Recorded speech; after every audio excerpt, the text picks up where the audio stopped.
দর্শক, ওয়াশিংটন পোস্টের একটা চাঞ্চল্যকর প্রতিবেদন বাংলাদেশে চরম আলোচনার জন্ম দিয়েছে গত রাত থেকে এই আলোচনাটা ছড়িয়ে পড়ছে। ওয়াশিংটন পোস্ট যে খবরটা সামনে এনেছে, মার্কিন কূটনীতিবিদের অডিও তাদের হাতে গিয়েছে, সেই অডিওটা ফাঁসও হয়ে গেছে। সেই অডিওর প্রেক্ষাপটে তারা বলতে চাইছে যুক্তরাষ্ট্র বাংলাদেশের ধর্মভিত্তিক রাজনৈতিক দল জামাত ইসলামের সঙ্গে বন্ধুত্ব করতে চাইছে এবং তাহলে কি জামাতকেই যুক্তরাষ্ট্র ক্ষমতায় আনতে চায়? আগামী নির্বাচনে জামাতই ক্ষমতায় আসছে, বিএনপি কি পিছিয়ে পড়ছে? সেই আলোচনাটা চতুর্দিকে ছড়িয়ে পড়েছে। ওয়াশিংটন পোস্টের এই খবর বাংলাদেশের গণমাধ্যম, বাংলাদেশের রাজনীতিতে চাঞ্চল্যের সৃষ্টি করেছে। চলুন একটু জেনে দেখি ওয়াশিংটন পোস্ট আদতে কি বলতে চাইছে, তারা নিজের দেশের কূটনীতিবিদের অডিও ফাঁস করছে কেন। থাকবেন পলিটিক্স টিভির নিয়মিত আয়োজনে।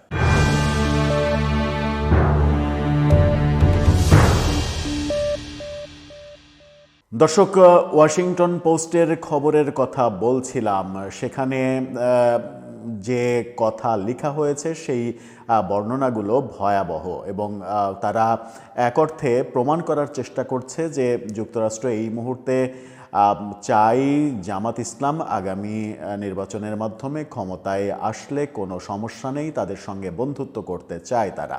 এবং সেই বন্ধুত্বের প্রেক্ষাপটে জামাতের নেতারা এরই মাঝে অন্তত 4 বার যুক্তরাষ্ট্র সফর করেছেন এবং দেশেও আমেরিকান প্রতিনিধিদের সঙ্গে তাদের নিয়মিত মিটিংয়ের কথা বলছে এবং সেই মিটিংয়েরই একটি অডিও ক্লিপ তারা ফাঁস করেছে। ওয়াশিংটন পোস্ট তাদের শিরোনামে যেটা বলছে, শিরোনামটা দেখে নিতে পারেন। সেখানে বলছে যে US seeks to be friends with Bangladesh's once banned Islamist party। এই শিরোনামে তারা মূলত যেটা বলতে চাইছে, একসময় নিষিদ্ধ থাকা বাংলাদেশের ইসলামপন্থী দলের সঙ্গে বন্ধু হতে চায়, ইসলামীপন্থী দলের বন্ধু হতে চায় যুক্তরাষ্ট্র। ওয়াশিংটন পোস্টের হাতে পাওয়া অডিও রেকর্ডিংয়ে ঢাকায় অবস্থানরত এক মার্কিন কূটনীতিক ব্যাখ্যা করেছেন কিভাবে যুক্তরাষ্ট্র বাংলাদেশ জামাত ইসলামীর সঙ্গে সম্পৃক্ত হতে চায় এবং যা যুক্তরাষ্ট্র ভারত সম্পর্কের উপরে চাপ সৃষ্টি করতে পারে। যুক্তরাষ্ট্র যদি জামাতের সঙ্গে বন্ধুত্ব করতে চায় এবং জামাতকে বাংলাদেশে ক্ষমতায় আসার পেছনে কোনো ভূমিকা রাখতে চায়, তাহলে সেটা ভারতের উপরে এবং ভারত যুক্তরাষ্ট্র সম্পর্কের উপরে প্রভাব ফেলবে। এই প্রতিবেদনে সেই কথাও বলা হচ্ছে। প্রতিবেদনে যেটা বলা হচ্ছে সেটা হচ্ছে যে আগামী মাসের নির্বাচনে বাংলাদেশের সবচেয়ে বড় ইসলামপন্থী দলটি ইতিহাসের সেরা ফল করতে পারে।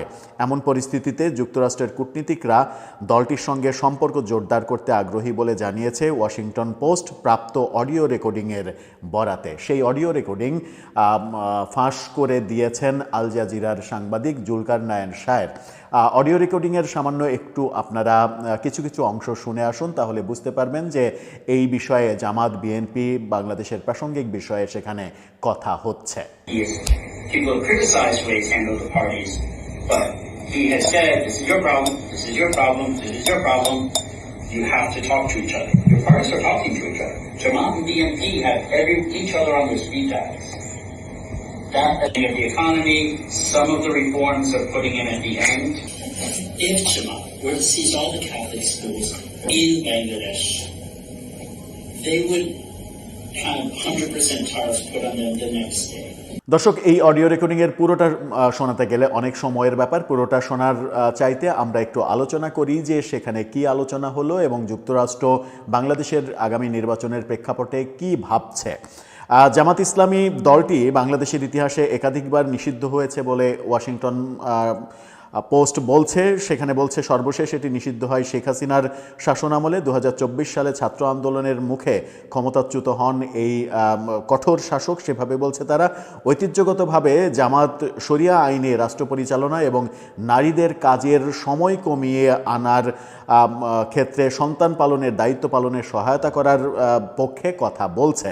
তবে সম্প্রতি দলটি নিজেদের ভাবমূর্তি নরম করার চেষ্টা করছে এবং সমর্থন ভিত্তি বাড়াতে দুর্নীতি বিরোধী অবস্থানকে সামনে আনছে। অর্থাৎ শরিয়া ভিত্তিক আইনের চাইতে তারা এখন দুর্নীতি বিরোধী প্রচারে বেশি মনোযোগী হচ্ছে, একটা লিবারেল দলে পরিণত হচ্ছে, সেই কথা ওয়াশিংটন পোস্ট বলছে। তারা বলছে বাংলাদেশের রাজনৈতিক প্রেক্ষাপট বদলাতে থাকায় দেশটিতে নিযুক্ত মার্কিন কূটনীতিকরা পুনরুত্থানশীল ইসলামপন্থী আন্দোলনের সঙ্গে কাজ করতে আগ্রহী হওয়ার ইঙ্গিত দিয়েছেন। 1 ডিসেম্বর ঢাকায় নারী সাংবাদিকদের সঙ্গে এক বন্ধ দরজার বৈঠকে এক মার্কিন কূটনীতিবিদ বলেন, বাংলাদেশ আরও বেশি ইসলামপন্থী হয়ে উঠেছে এবং ভবিষ্যৎবাণী করেন 12 ফেব্রুয়ারির নির্বাচনে জামাত ইতিহাসের সেরা ফল করবে। অডিও রেকর্ডিংটিতে এমনটি শোনা গেছে, যেটা শুনলেন আংশিক, সেখানে এই আলোচনাটাই হয়েছে। আমরা চাই তারা আমাদের বন্ধু হোক, এমনটাও সেখানে বলা হয়েছে। অর্থাৎ যুক্তরাষ্ট্রের কূটনীতিবিদ বলছেন যে আমরা চাই জামাত আমাদের বন্ধু হোক। তিনি সাংবাদিকদের প্রশ্ন করেন, জামাতের প্রভাবশালী ছাত্র সংগঠনের সদস্যদের কি তারা তাদের অনুষ্ঠানে আনতে পারবেন? আপনারা কি তাদের সঙ্গে কথা বলতে পারেন? তারা কি আপনার শোতে আসবে? নিরাপত্তাজনিত কারণে ওয়াশিংটন পোস্ট ওই কূটনীতিকের নাম প্রকাশ করেনি, কিন্তু অডিওটা আপনাদেরকে তো শোনালাম। তিনি আশঙ্কা উড়িয়ে দেন যে জামাত বাংলাদেশে জোর করে শরিয়া আইন চাপিয়ে দেবে, এটার আশঙ্কা উড়িয়ে দেন। অর্থাৎ জামাত শরিয়া আইন চাপিয়ে দেবে না। তিনি বলেন, যুক্তরাষ্ট্রের হাতে যথেষ্ট চাপ প্রয়োগের ক্ষমতা রয়েছে। আমি একেবারেই বিশ্বাস করি না যে জামাত শরিয়া আইন চাপিয়ে দিতে পারবে, তিনি এটা বলেছেন। সাথে যোগ করেছেন সেটা হচ্ছে, যদি দলটির নেতারা উদ্বেগজনক কোনো পদক্ষেপ নেন, অর্থাৎ আমাদের সমর্থন পাওয়ার পরেও যদি উদ্বেগজনক কোনো পদক্ষেপ নেন, তাহলে পরদিনই তাদের উপরে 100% শুল্ক আরোপ করা হবে। অর্থাৎ বাংলাদেশের উপরে, বাণিজ্যের উপরে 100% শুল্ক আরোপ করে বাংলাদেশকে চাপে ফেলবে। সুতরাং সেই কাজ জামাত করতে পারবে না, শরিয়া আইন বাস্তবায়ন করতে পারবে না, সেরকম কথা বলছেন যুক্তরাষ্ট্রের এই কূটনীতিবিদ।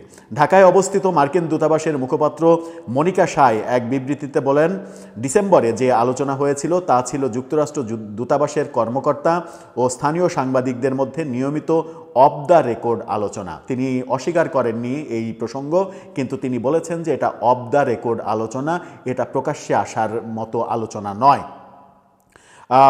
তিনি আরও বলেন, সেখানে বিভিন্ন রাজনৈতিক দল নিয়ে আলোচনা হয়েছে এবং বাংলাদেশের জনগণ যে সরকার নির্বাচিত করবে, যুক্তরাষ্ট্র তার সঙ্গেই কাজ করবে, কোনো নির্দিষ্ট দলকে সমর্থন করবে না, এমন যুক্তি তিনি দিয়েছেন। জামাত ইসলামীর মার্কিন মুখপাত্র মোহাম্মদ রহমান ওয়াশিংটন পোস্টকে বলেছেন, ব্যক্তিগত কূটনৈতিক বৈঠকে দেওয়া মন্তব্যের প্রেক্ষাপট নিয়ে আমরা মন্তব্য করতে চাই না। অর্থাৎ এটা ব্যক্তিগত পর্যায়ে আলোচনা, এটা ওপেন ফোরামের আলোচনা নয়, সুতরাং এটা নিয়ে আমরা কোনো মন্তব্য করতে চাই না। কিন্তু তিনি এটা অস্বীকারও করেননি যে এরকম কথা হয়েছে, মানে হয়নি, এটা বলেননি। এর আগে অপ্রকাশিত মন্তব্যগুলো বাংলাদেশের রাজনৈতিক ভবিষ্যৎ নিয়ে মার্কিন কূটনীতিকদের দৃষ্টিভঙ্গি আরও স্পষ্ট করে, বিশেষত এমন এক সময় যখন দেশটি বড় ধরনের পরিবর্তনের মধ্য দিয়ে যাচ্ছে। শেখ হাসিনার পতনের পর নোবেলজয়ী ইউনূস ক্ষমতা নিয়েছেন। যুক্তরাষ্ট্রের জামাতের সঙ্গে যোগাযোগ ভারতের সঙ্গে যুক্তরাষ্ট্রের সম্পর্কে আরও ফাটল ধরাতে পারে, সেটাও বলা হচ্ছে এই রিপোর্টে। এটা বলেছেন আটলান্টিক কাউন্সিলের দক্ষিণ এশিয়া বিষয়ক সিনিয়র ফেলো মাইকেল কুগেলম্যান। পাকিস্তানের সঙ্গে ভারতের সাম্প্রতিক সংঘাত, রাশিয়ার তেল কেনা, অসম্পূর্ণ বাণিজ্য চুক্তি এবং ভারতীয় পণ্যের ওপরে যুক্তরাষ্ট্রের কঠোর শুল্কের কারণে দুই দেশের সম্পর্ক ইতিমধ্যে নিম্ন পর্যায়ে রয়েছে। যদি বাংলাদেশে জামাতকে যুক্তরাষ্ট্র সমর্থন দেয়, তাহলে সেই সম্পর্ক আরও খারাপের দিকে যাবে।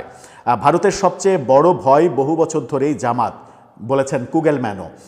ভারতের মতে দলটি পাকিস্তানের সঙ্গে ঘনিষ্ঠ এবং আঞ্চলিক নিরাপত্তার জন্য হুমকি। তবে মনিকা শাই বলেছেন, বাংলাদেশের নির্বাচন যুক্তরাষ্ট্র ভারত সম্পর্কের ওপরে কোনো প্রভাব ফেলবে না। তার ভাষায় ওয়াশিংটন ঢাকা, ওয়াশিংটন নয়াদিল্লির সম্পর্ক নিজ নিজ ভিত্তিতে দাঁড়িয়ে আছে। জামাত মূলধারায় এই কথাও বলা হচ্ছে। বাংলাদেশের জন্ম হয়েছিল রক্তক্ষয়ী সংগ্রামের মধ্য দিয়ে। 1971 সালে যে স্বাধীনতা সংগ্রাম, সেখানে জামাতের বিরোধিতা ছিল, সেই ব্যাপারটাও ওয়াশিংটন পোস্ট বলছে। ভারত এবং চীনের মতো আঞ্চলিক শক্তির সঙ্গে ভারসাম্য রক্ষা করাও বাংলাদেশের জন্য বরাবরই চ্যালেঞ্জ ছিল। ভারতের সঙ্গে প্রায় 2500 মাইল স্থল সীমান্ত রয়েছে বাংলাদেশের। সেই কারণে ভারত এটা একটা বড় ভারতের জন্য এটা একটা বড় চিন্তার ব্যাপার, সেটা বলা হয়েছে। বাংলাদেশ ভারত সম্পর্ক বর্তমানে তলানিতে। শেখ হাসিনা ছিলেন ভারতের ঘনিষ্ঠ মিত্র, সেই কথাও বলা হচ্ছে। ডিসেম্বরে সেই বৈঠকে মার্কিন কূটনীতিবিদ বলেন, হাসিনার দণ্ডাদেশ রাজনৈতিকভাবে খুবই বুদ্ধিদীপ্ত। তিনি স্বীকার করেন ট্রাইব্যুনালটি সম্পূর্ণ স্বাধীন ও নিরপেক্ষ ছিল না। অর্থাৎ শেখ হাসিনার ট্রাইব্যুনাল স্বাধীন এবং নিরপেক্ষ ছিল না, এটা ওই মার্কিন কূটনীতিবিদ তার এই অডিও বার্তায়, অডিও রেকর্ডিংয়ে তার কাছ থেকে এটা শোনা গেছে। বাংলাদেশে হিন্দুদের উপরে সাম্প্রতিক সহিংসতার ঘটনা উত্তেজনা বাড়াচ্ছে ভারত বাংলাদেশ সম্পর্কে, সেটাও বলা হচ্ছে। অন্তর্বর্তী সরকার শৃঙ্খলা ফিরিয়ে আনার চেষ্টা করছে। 2024 সালে ক্ষমতা নেয়ার পর ইউনূস বলেছিলেন, বাংলাদেশ একটি পরিবার, আমাদের এটিকে ঐক্যবদ্ধ করতে হবে। তিনি এক্সে লেখেন, নির্বাচন সময় মতোই হবে, 12ই ফেব্রুয়ারির আগে কিংবা পরে নয়। তিনি শৃঙ্খলা ফিরিয়ে আনা এবং সবার ঐক্যের কথা যেটা বলেছিলেন, সেটা বাংলাদেশে যে বাস্তবায়ন হয়নি সেটা আমরা দেখতে পাচ্ছি। বিশ্লেষকদের মতে জামাত এবার শক্ত অবস্থানে থাকবে। শেখ হাসিনার আমলে নিষিদ্ধ থাকার পর দলটি এখন মূল ধারায় আসতে পেরেছে। জামাতের মুখপাত্র মোহাম্মদ রহমান বলেছেন, দলটির এজেন্ডা হলো দুর্নীতি বিরোধিতা, স্বচ্ছতা, জবাবদিহিতা। এই নির্বাচনে জামাতের প্রধান প্রতিদ্বন্দ্বী বিএনপি। দলটি জিতলে এর চেয়ারম্যান তারেক রহমান প্রধানমন্ত্রী হতে পারেন, তবে তিনি জামাতকে জোটে নেবেন না, এটাও স্পষ্ট করেছে। বিএনপি জামাতকে জোটে এবার নেবে না। দুই দলের যে মানে সামনাসামনি অবস্থান, সেই অবস্থানটা আমরা দেখছি। শেখ হাসিনার পতনের পর থেকে জামাত যুক্তরাষ্ট্রে 4টি বৈঠক করেছে। খুবই গুরুত্বপূর্ণ এই পয়েন্টটা। যুক্তরাষ্ট্রে জামাত এ পর্যন্ত 4টি বৈঠক করেছে এবং ঢাকাতেও একাধিকবার মার্কিন কর্মকর্তাদের সঙ্গে তাদের দেখা হয়েছে, বৈঠক হয়েছে। দলের আমির সম্প্রতি যুক্তরাষ্ট্রের বাণিজ্য প্রতিনিধি জেমিসন গ্রিয়ারের সঙ্গে ভার্চুয়াল বৈঠকও করেছেন। মার্কিন পররাষ্ট্র দপ্তর এসব বৈঠককে নিয়মিত কূটনৈতিক কাজ বললেও এটার পেছনে যে রহস্য আছে সেই কথাও ওয়াশিংটন পোস্ট বলছে। ঢাকার ওই বৈঠকে মার্কিন কর্মকর্তা জানান, জামাত ছাড়াও হেফাজতে ইসলাম ও ইসলামী আন্দোলনের মতো বাংলাদেশে অন্যান্য রক্ষণশীল ইসলামপন্থী দলগুলোর সঙ্গেও যোগাযোগ হতে পারে। তার মানে যুক্তরাষ্ট্র ইসলামপন্থীদের দিকে ঝুঁকে যাচ্ছে, এটা বোঝা যাচ্ছে এই রিপোর্টে। তারা বলছেন যে আমরা চাই তারা আমাদের বন্ধু হোক, যেন প্রয়োজনে ফোন করে বলতে পারি এই কথাটা বললে কি পরিণতি হবে। অর্থাৎ এরকম বন্ধু যুক্তরাষ্ট্র ইসলামী দলগুলোকে বানাতে চাই, যেন ফোনে ফোনে সম্পর্কটাও থাকে, বন্ধুত্বের যে সম্পর্ক সেই সম্পর্ক থাকে। তিনি আরও সতর্ক করেন, জামাত ক্ষমতায় গিয়ে যদি নারীদের কাজ সীমিত করে বা শরিয়া আইন চাপিয়ে দেয়, তাহলে বাংলাদেশের পোশাক শিল্প ধ্বংস হয়ে যাবে। যুক্তরাষ্ট্রে বাংলাদেশের 20% রপ্তানি পোশাক খাতের উপরে নির্ভরশীল, অর্ডার না থাকলে কোনো অর্থনীতি থাকবে না। অর্থাৎ জামাতের আগামীতে ক্ষমতায় যাওয়ার পেছনে যুক্তরাষ্ট্রের এই কূটনীতিবিদরা যে কাজ করছেন, এটা এই কথার মধ্যেই প্রমাণিত যে জামাত এই ধরনের কোনো কাজ করবে না যেটা দেশের ক্ষতি হয় এবং নারীদের যে কর্ম, সেই কর্ম বন্ধ হয়ে যায়, যেটা গার্মেন্টস শিল্প নারীদের উপরে নির্ভরশীল এবং গার্মেন্টস শিল্প বাংলাদেশের যুক্তরাষ্ট্রের প্রধান যে রপ্তানি পণ্য, সেই রপ্তানি পণ্যও বটে। তবে তার দাবি, জামাত এটা করবে না। দেশটিতে অনেক শিক্ষিত এবং বুদ্ধিমান মানুষ আছে, আমরা তাদের স্পষ্ট করে জানিয়ে দেব কি হলে কি হবে। অর্থাৎ জামাতের মধ্যে অনেক শিক্ষিত মানুষ রয়েছে, তাদেরকে তারা খুব সহজেই বোঝাতে পারবে যে এটা করলে কি হবে, ওটা করলে কি হবে। সুতরাং এটা ওটা করা যাবে না, ঠিকভাবেই চলতে হবে, মধ্যপন্থী একটা দল হিসেবে দেশ চালাতে হবে। বিশ্লেষকদের মতে এতে ভারতের উদ্বেগ কমবে না। ভারত 2019 সালে কাশ্মীরে জামাতকে নিষিদ্ধ করেছিল, 2024-এ আবার সেটা রিনিউ করেছে, পুনরায় নিষিদ্ধ করেছে। কুগেলম্যান বলেছেন, যুক্তরাষ্ট্র ভারত সম্পর্ক যদি ভালো থাকতো তাহলে ওয়াশিংটন হয়তো ভারতের উদ্বেগকে বেশি গুরুত্ব দিত, কিন্তু সম্পর্ক যখন এতটা খারাপ, তখন মার্কিন কর্মকর্তারা ভারতকে ততটা খুশি রাখার প্রয়োজন অনুভব করছেন না। এটা একটা গুরুত্বপূর্ণ ব্যাপার যে ভারত যুক্তরাষ্ট্র সম্পর্ক যেহেতু ভালো নয়, সেহেতু ভারতের উদ্বেগ কোথায় আছে না আছে সেই ব্যাপারটা যুক্তরাষ্ট্র ভাববে না। এরই মাঝে আমরা দেখেছি সারা কুক, তিনি ব্রিটেনের রাষ্ট্রদূত, তিনি দিল্লি সফর করেছেন, দিল্লিতে দৌড়ঝাঁপ করছেন। সেই ব্যাপারটাও অনেকে বলছেন যে এটা মানে আমেরিকা ইংল্যান্ড মিলে জামাতের পক্ষে এক ধরনের দুতিয়ালি করা হচ্ছে। দর্শক, তাহলে কি আগামী নির্বাচনে জামাতই ক্ষমতায় আসছে? জামাত এনসিপি জোট তারা ক্ষমতায় আসছে এবং এনসিপির অনেকেই মন্ত্রী হয়ে যাচ্ছে।